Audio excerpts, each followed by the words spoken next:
What's happening, my beautiful people? My name is Mike LaBelle, and it's happened. We knew that a patch was coming. There was gonna be an update. There was gonna be a shift. This video is gonna give you what's changed. The good, the bad, the ugly. If you wanted it, if you agree with a lot that I have to say, drop a like on the video, and please comment down below. What do you think of the new patch? What has shifted in your opinion? What's been a positive? What's been a negative? Be brutally honest. Don't hold back. This is our community.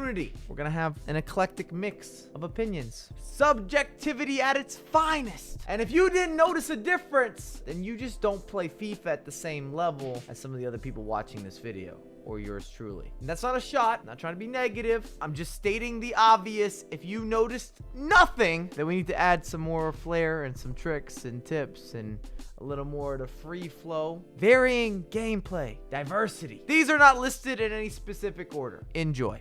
What's up, my beautiful people? You know we equal, man. It's dirty. Hurry, gather round. Don't you worry, hold it down. This one's going through the town. Pass it around one, two, on the wall. Living life like it's FIFA, and I only came to bow. Finesse shooting got a buff. Not mad at that. Buff sounds as if we're talking about going to the gym. We're getting dieseled, which I have returned to attending the gym regularly. Obviously, with everything that's been around the world, the adjustments, the catastrophe, the pandemic, all encompassing, it has basically changed everyone's daily routine. But it's starting to get cold outside in New York City. And with finesse shots, I've noticed both inside and outside of the box, they can float in. They can hit that top corner. That curve statistic is going to matter a little bit more.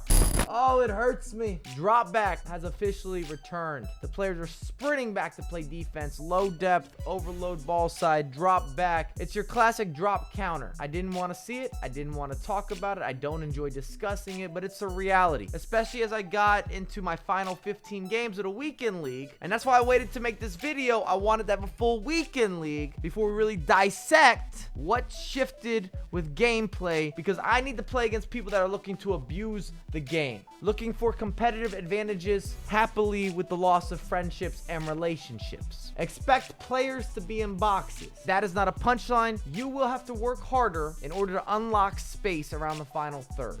Defensive mirrors, and this with combination or partnership with drop back, that is a dangerous mix-up. We're making a dirty potion, a sweaty potion. I'll be very transparent because I've been thinking about this. A little more self-reflection. Maybe I just don't fall into the minority. And that could be the reality for the people that are watching this video. Hear me out. Because I was looking at Reddit. I'm looking at social media. For the last couple weeks, everyone is complaining about struggling with defense. But that defense is the same factor or segment or mechanic that's more manual that creates a skill gap. Therefore, even a beginner or an intermediate player, as they get better at defending, they're creating a gap between other beginner and intermediate players. And as someone who's in the top 1% of the FIFA community in terms of ability, I want as much manual as possible. And I just bring up the argument that so many people were struggling with this, that maybe EA is actually simply listening. I'm not coming to their defense. I've just been looking all over social media the last few weeks. Everything is about, I'm conceding too many goals. I can't play defense. I'm struggling on the defensive end. How do I make tackles? How do I press my opposition? And the reality is, you've been spoiled in the last few FIFA installments if you didn't commit to playing defense on your own. Since FIFA 17, there's been a lot of chase back with the midfield, put bodies inside the box. You didn't have to learn how to jockey manually. You didn't have to learn how to actually commit to a tackle, go for a crunching tackle, and timing truly be important. And I'm not taking shots. This is just an observation. So I might hate the defensive mirror where my movements are being followed perfectly from someone who's most likely just containing. But I think my opinion is in the minority for defensive tracking. Tell me I'm wrong. Glitch fixes, and this is why this patch was actually introduced, at least from a time frame perspective, because remember we had the glitch where players were jumping sky high. I'm hoping there's something on screen to give you a little visual representation. Or even the referees, they're calling the game too early or at the wrong moments. They're not allowing you to play advantage. How many times did you go into the half as you're about to score a goal and the referee blows the whistle, or towards the end of the match? It shouldn't be like that. The referees weren't properly balanced. And I will say this, FIFA 21, at least the launch version, might be one of the glitchier FIFAs that we've experienced. There's a lot of bugginess and disconnections and weird penalty kicks, the ball getting stuck in the net, the goals rim rattling and shaking. I think we've all experienced some unusual suspect activity.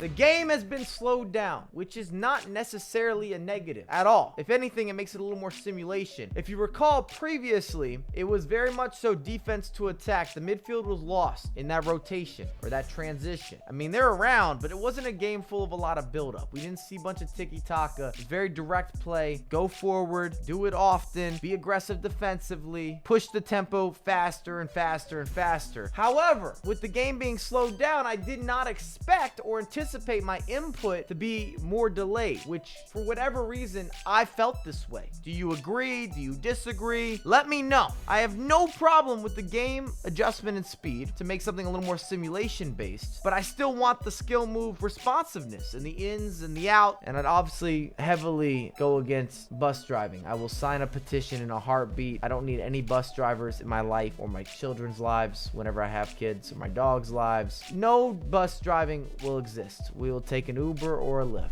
At 16, we'll figure out a way to get you a car. We continue. AI blocks.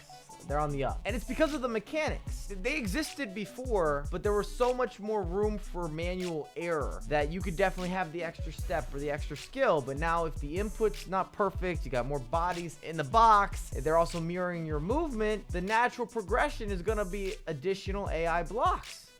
And there's nothing worse than building up. You deliver the perfect pass. Everything's coming together in a beautiful narrative. Your storytelling, and then an AI block comes into play. That's not deserved. It's not earned. And so much work and so much time invested. The ROI is I have to get a shot off. The goalkeeper's got to make a save or it's in the back of the net. I will not accept a bunch of random slide tackles or anticipation that is not done manually. Ping adjustments. Many of you will bring this up saying, why did your ping get worse? I have the explanation. It's not that your internet has been adjusted negatively. Before it was showing a one-way trip. Now it's showing you a round trip. So as you should be able to put together, if EA is taking into consideration my connection, your connection, and how we connect together, premium Wi-Fi code, the ping's going to be higher. If you get on a round trip flight versus a one-way flight, the round trip is going to take longer. Same premise. Use that as your metaphor, your similar, your example, your analogy. You're welcome. Is it possible to get red cards? I have not seen a straight red card in this FIFA, and I have done it all. I'm talking professional, veteran fouls like you wouldn't believe. Dirty, disgusting, foul. I'm getting messages after game. If you've watched the live stream, twitch.tv/Mike LaBelle, streaming daily, you've seen some of these. Not pretty. It's not easy on the eyes. It is a Vidal Especial. Gattuso would be proud. Savage. Absolute savage in the midfield and in the defense because I've never been punished with a red card. Breakaway, I'm smashing you. Not even thinking twice. On the weekends, Dirty Mike comes out. I told you. Skill move adjustments. And it starts with the Elastico. It's been slowed down. It's not necessarily as effective. It's still valuable. But before, it was starting to develop into a must-learn, top tier, one of the best skill moves in FIFA 21, and it played a factor as well with having this 5-star skill move advantage. I also saw that EA adjusted some of the skill move combinations. The drag back reminds me more of FIFA 20 than what it started as in FIFA 21 in terms of your speed of execution. And as time goes on and we get more experience with different combo plays and creativity and being dynamic with skills, we're gonna notice what exactly is the best, where do we have to adjust, what's the new meta regarding the skill moves. But as expected, anytime that EA produces any sort of update or patch, it never just shifts one portion of FIFA. There's always a compare and a contrast. There's always a action and a consequence. That will never shift in any FIFA installment when we're talking about patches and updates. Last but not least, so much is about defense. I've realized as I made this top 10. Please let me know what I left off because I feel that there have been other shifts, both positive and negative. And I mean, at the end of the day, it's still all subjective, but I conceded a lot more rebound bounces in the midfield with the tackling system in comparison to previous weekend leagues, especially when I went up against better opponents and I needed those takeaways or guys that were aggressive. I stepped, get stuck in, and the ball would bounce back either to that same midfielder or attacking player or to another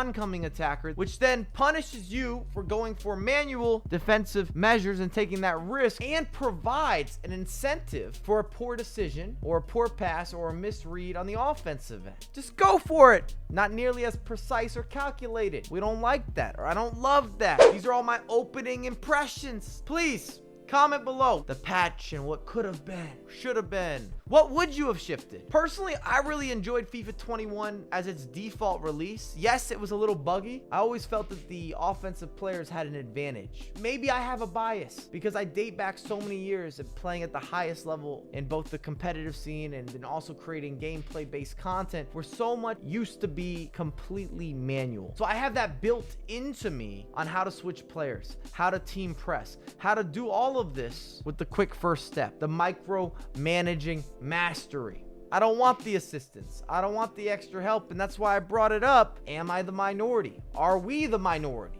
Not everyone's trying to become a pro player or be at a competitive level. But I will say this. In the short term, this is a fix for beginners and maybe even intermediate players. But in the long term, those same beginners and intermediate players would benefit from a more difficult title because as they invest more time, they're going to get better at the game and then have a superior performance versus players that are below them or maybe even at a similar level that haven't had the same experience or the same mastery of the right analog switching, of how to read the game, of having that football IQ, that one-on-one. If you've enjoyed the content, if you're new to the channel, it is free to subscribe and I have a lot more coming out for you ASAP.